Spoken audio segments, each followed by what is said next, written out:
समझ पाएंगे। तो डेयरी फार्मिंग की ज़रूरत क्यों, ये सबसे बड़ा मैटर है। और आज यूं ही ले लेते हैं, फर्स्ट क्लास है। देखिए, सबसे बड़ी ज़रूरत तो हमें रहती है रोज़गार की।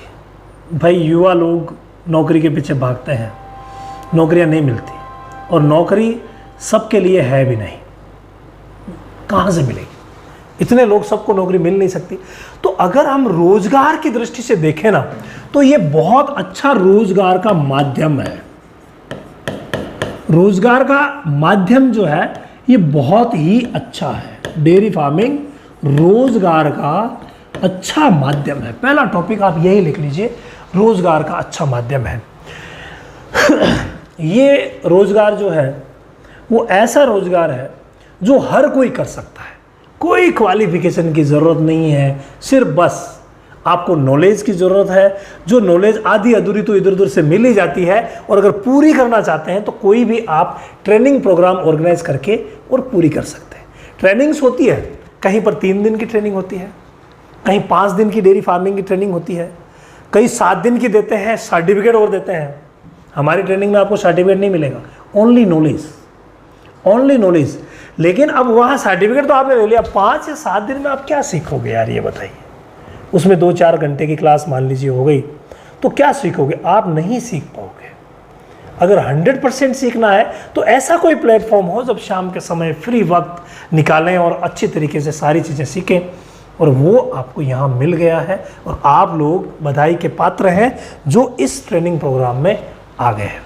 तो पहला है, रोज़गार का अच्छा माध्यम है। अगर हम हर दृष्टि से देखें, शहरी लोग जो मेहनत करना चाहते हैं, पशुओं से जुड़ना चाहते हैं, कर सकते हैं। ग्रामीण लोग कर सकते हैं, युवा कर सकते हैं, तो बुजुर्ग भी कर सकते हैं। ठीक है, तो रोज़गार का ये बहुत अच्छा माध्यम है। मंटू कुमार जी, नो प्रॉब्लम, अच्छा, बहुत बढ़िया। ठीक है, अब दूसरा जो है वो ये है कि हमारा जो भारत देश है वो कृषि प्रधान देश है, यानी यहाँ पर खेती प्रधानता से की जाती है। और आपको पता है, खेती और पशुपालन ये दोनों एक दूसरे से जुड़े हैं, लेकिन हमने अब पशुपालन को डेयरी फार्मिंग में सेट कर दिया है। क्यों? ये इसलिए कि पहले क्या होता था, पुराने टाइम में पशुपालन होता था, 2 पशु, 3 पशु, 4 पशु अपने घर की ज़रूरत के हिसाब से रखे जाते थे। 2-4 पशु ज़रूरत के हिसाब से रख लिए, दूध हुआ, अच्छा खाया पिया, बस मस्त, अपना काम हो गया, सब ऑर्गेनिक मिल गया, अच्छा रहा।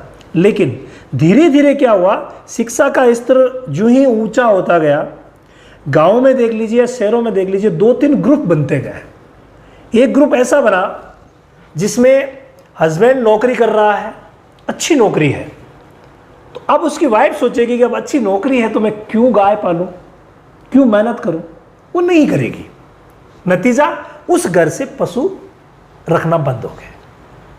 पशु रखना बंद हुआ है, दूध की आवश्यकता बंद नहीं हुई है। दूध, घी, पनीर, दही, लस्सी, छाछ सब उनको चाहिए, वो बंद नहीं हुआ है, लेकिन उन्होंने पशु रखना बंद कर दिया। तो अब उनको कहाँ से मिलेगा?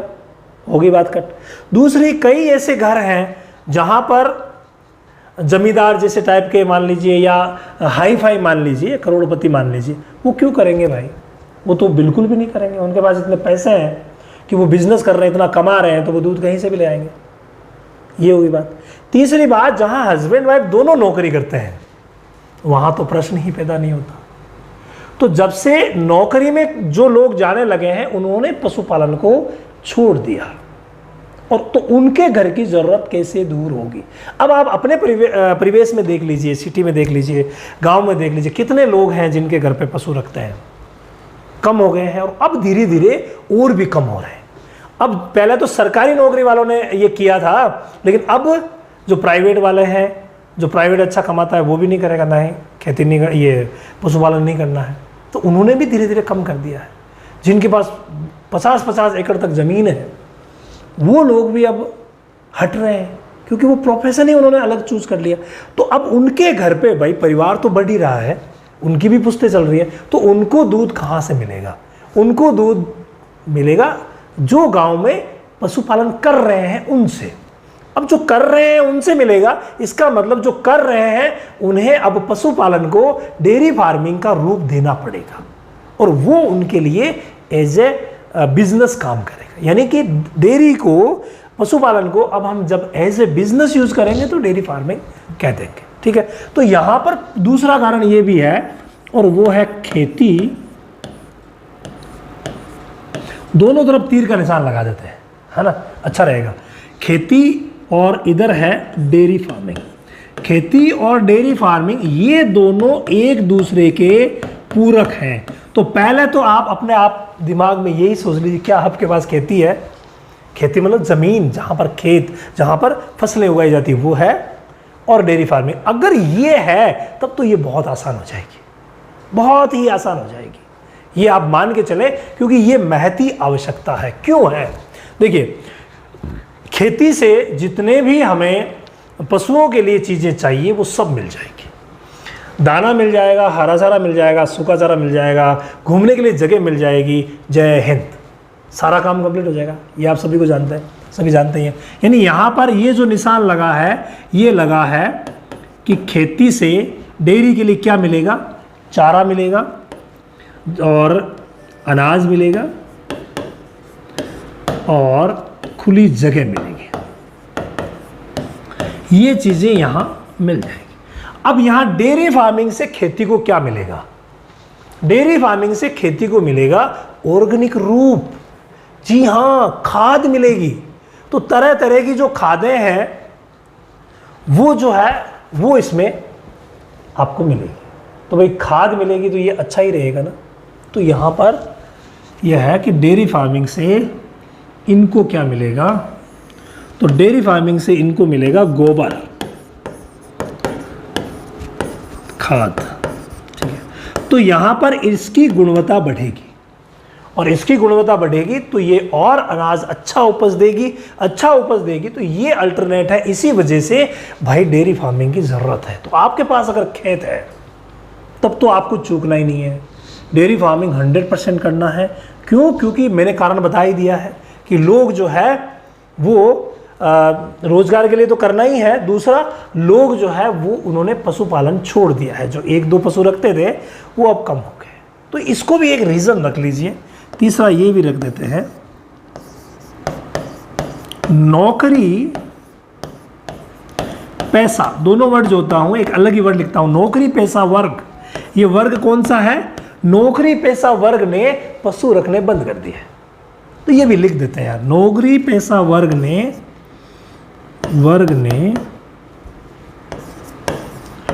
पशुपालन बंद कर दिया।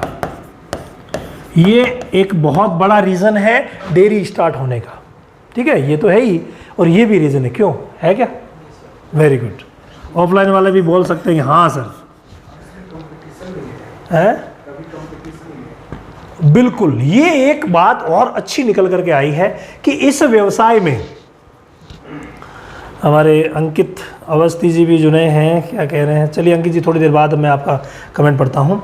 इस व्यवसाय में बिल्कुल कंपटीशन नहीं है, किसी भी तरीके का कंपटीशन जो है वो अभी आज की डेट में नहीं है। अगर कोई प्योरिटी रख रहे हैं तो उनके लिए ज़्यादा इतना लंबा चौड़ा कंपटीशन इसमें अभी नहीं है। यानी कि आराम से किया जा सकता है, और ये आने वाला टाइम में यही होगा। छोटे छोटे जो गाँव हैं उन गाँव में पहले हर लोग पशु रखते थे, अब तो हो गए 30%। लेकिन अब ये जो 30% रेशियो है ना, ये भी कम होगा, और मात्र 2 और 3% बचेंगे। 100 घरों में से 2 या 3 घर ऐसे होंगे जो पशु रखेंगे। तो उनको उन बाकी घरों के डिमांड को पूर्ति करने के लिए ज़्यादा पशु रखने पड़ेंगे, और वही हो गई डेयरी फार्मिंग। अब तो बहुत जो युवा वर्ग हैं वो भी डेयरी फार्मिंग में आ रहे हैं। तो भाई बिल्कुल ये तो होना ही है। इसके अलावा अगली अगर हम चीज़ देखें तो दुनिया बहुत बदल रही है, लेकिन इस बदलती दुनिया को चाहे कुछ भी हो जाए, समय था जब टेलीफोन चलते थे, एसटीडी चलती थी, बंद हो गई। क्यों? क्योंकि मोबाइल आ गए। मोबाइल आ गए, अब मोबाइल ही पता नहीं आगे 3G 4G, अब वो नोकिया वाला बंद हो गया बेचारा, डिब्बा जो था 3G 4G 5G। अब यार 3G फ़ोन कोई ख़रीदता ही नहीं है। मैंने एक लैपटॉप ख़रीदा और गलती से वो कौन सा था 13 कोर 13 आ गया। तो लोग, मुझे तो इतना नॉलेज था नहीं है। कोर i3 है क्या? ये कोर i3 आ गया। इसमें लिखा हुआ गया 3 कोर i3 आ गया। तो हमारे एक लैपटॉप की जानकारी है कि सर ये तो बूढ़ा है, आपने पुरानी जनरेशन है। अब अभी कौन सा चल रहा है भाई? कोर i7 8 पर पहुंच गया। यानी कि धीरे धीरे ये चीज़ें जो है वो कटती जा रही है, पुरानी चीज़ें कटती जा रही है, नई चीज़ें जुड़ रही है। लेकिन दूध, घी, दही, पनीर, इसमें कभी भी पूरा नई चीज़ नहीं जुड़ सकती। ये जो था वही है और वही रहेगा और इसकी ज़रूरत हमेशा रहेगी। तो ये दूध और दूध के जो उत्पाद हैं उनकी ज़रूरत हमेशा रहेगी, ये आप मान के चले। उसमें देखना स्क्रीन पर आ रहा है क्या, दिख रहा है क्या मैं जो लिख रहा हूँ? दूध व दूध के जो उत्पाद हैं, उत्पादों की हमेशा ज़रूरत रहेगी, इसीलिए डेयरी फार्मिंग ज़रूरी है भाई। हमेशा कभी भी इनकी जो ज़रूरत, सब दिख रहा है ना, दिख रहा है ना? हाँ, बहुत बढ़िया। तो इनकी ज़रूरत जो है वो हमेशा रहेगी। बहुत बढ़िया। अरमान खान जी नए जुड़े हैं तो स्वागत है अरमान जी। 4 पॉइंट हो गए। अब मैं लिखता हूँ 5वां पॉइंट। 5वें पॉइंट की अगर हम बात करें तो वो ये है कि भाई डेयरी फार्मिंग क्यों करें। इसके पीछे एक रीज़न है, ये पारिवारिक व्यवसाय है, इसकी ज़रूरत है। क्यों ज़रूरत है? क्योंकि ये पारिवारिक व्यवसाय है, पारिवारिक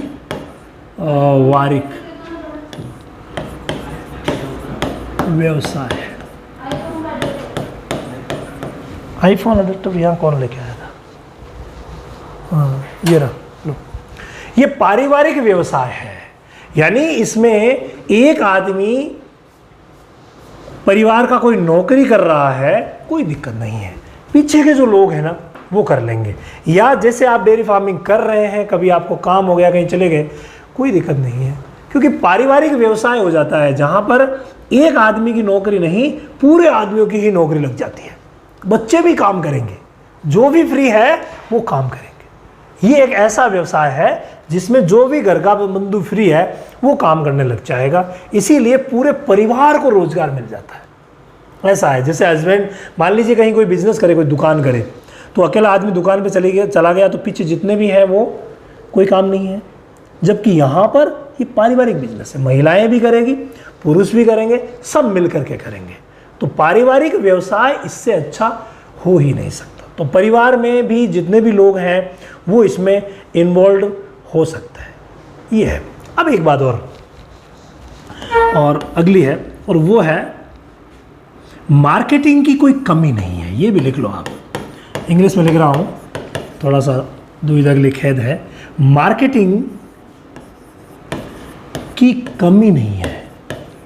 ये मैंने पहले ही आपको बताया कि मार्केटिंग की कोई कमी नहीं है। आपके नज़दीक में, आपके गांव में सभी को ज़रूरत रहेगी, उनकी ज़रूरतों को समझिए।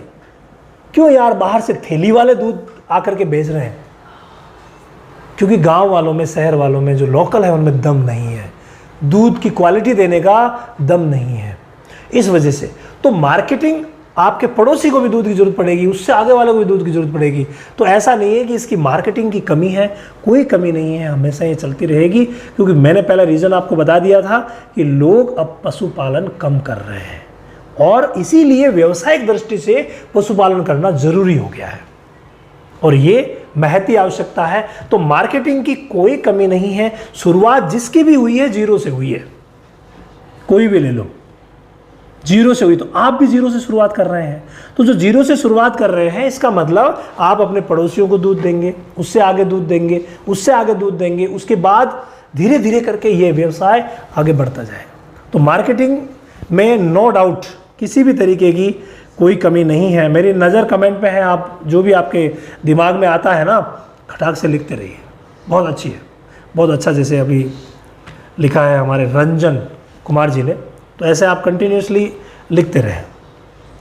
इसके अलावा डेयरी फार्मिंग की ज़रूरत क्यों है? ये जो काम है ना, इसमें प्रोडक्ट बहुत है। मतलब ऐसा नहीं है कि आपने एक चीज़ आपने बनाई और जैसे कोई कंपनी है एक चीज़ बना करके काम करती है। तो हमारी ये जो कंपनी है ना, ये कंपनी मल्टी टैलेंटेड हो सकती है, कैसे? क्योंकि यहाँ उत्पादों की कमी नहीं है।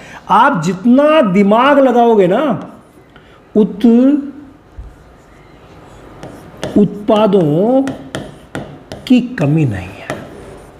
मैं आपको ऐसे ऐसे तरीके बताऊंगा इस सेशन में जिससे आप खुद अचरज करने लग जाओगे, अरे यार ये भी डेयरी फार्मिंग से किया जा सकता है, ये भी डेयरी फार्मिंग से किया जा सकता है। कुछ उत्पादों के अगर उदाहरण लें तो भाई दूध तो है ही, आप लोग भी लिखिएगा क्या क्या है। दूध है, दही है, पनीर है, लस्सी है और मिठाइयों का तो कोई पार ही नहीं है भाई। मिठाइयाँ तो दूध से बनने वाली इतनी है जिनका कोई पार ही नहीं है।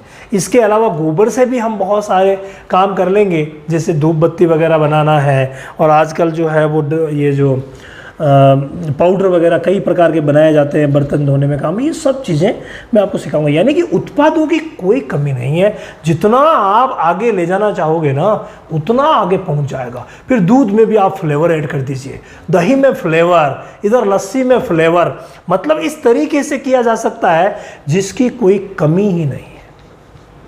सबसे बड़ी एक बात और कि एक्स्ट्रा में अगर चलाना चाहे तो चाय भी चल जाएगी। चाय का ढाबा, चाय बनाते हैं तो चाय की जो दुकान है वो भी एक साथ में चल सकती है, वो भी उत्पाद के रूप में काम आ सकती है कि दूध से चाय बना करके भी सेल करते ही हैं।